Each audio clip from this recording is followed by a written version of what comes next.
What's up guys, welcome back to another video. Before I get started, I wanted to give a huge shout out and plug to a friend who has released their very first YouTube video. So check out Iguana Sings right here. I'll put a card right here in the corner you can click on. They covered Ume no Yure, or Spirits of the Sea.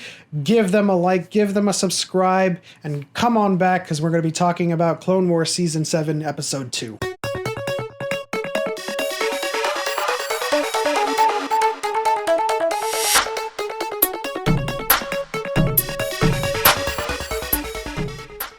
Clone Wars continues its strong start, giving us a little piece of Anakin and Obi-Wan.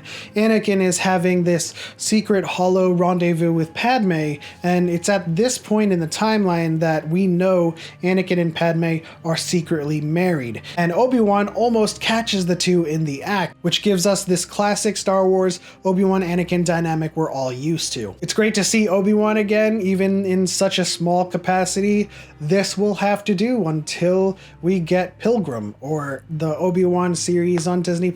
We join Clone Force 99 again, this time led by Anakin and Rex, which provides us with a little bit of an interesting dynamic aside from Obi-Wan and Anakin. It's refreshing to see Anakin in all of his heroic glory again, even knowing where he ends up. So Tech tracks Echo's signal all the way to Skako Minor, where he's being held in captivity by the Tech Union and Minister Tambor. We get to see the motley crew back in action again as they're forced into a conflict with the indigenous people of Skako Minor. Extending from the previous episode, these guys don't shy away from owning completely and unequivocally their ridiculous roles. From Crosshair's subtle quips to Tech's technical prowess and usefulness translating for the group, and to Rex unabashed, steroid-injected bravado and brawn. This wouldn't be a Clone Wars without a massive amount of droids being shot down by clones. With the presence of Clone Force 99, it just makes that very notion that much more enjoyable. If you've got nothing else to show in an episode, just show these folks mowing down droves of droids,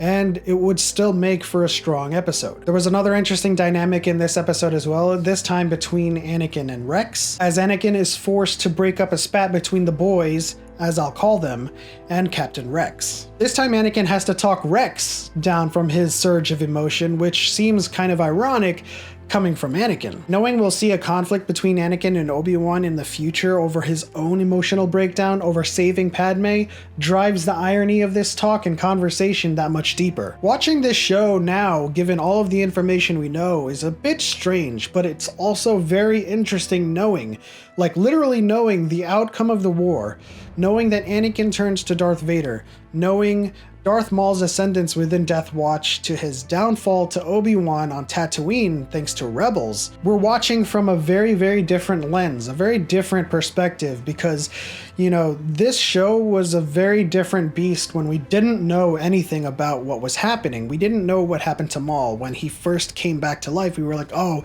this is his second chance.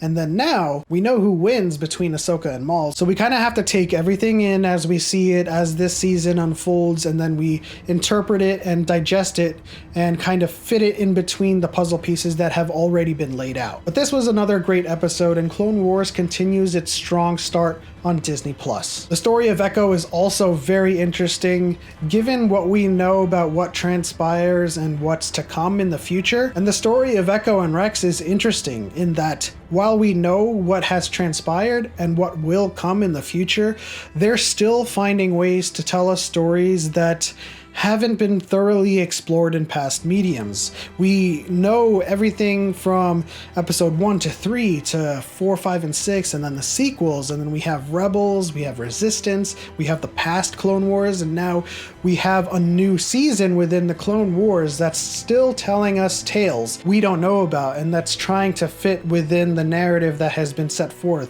from the future to the past and to the semi-present of the old Clone Wars that we watched back in the day. Rex shows a clear investment in Echo's livelihood, and his banter with Anakin shows us a great deal of foreshadowing for our rockstar Jedi turned Sith. The ending of the episode hits with great impact as well, knowing how much Rex has been emotionally tortured and emotionally damaged from the notion that he left Echo to die in the Citadel. And when Echo regains consciousness in a daze, he says, "Rex, you came back for me."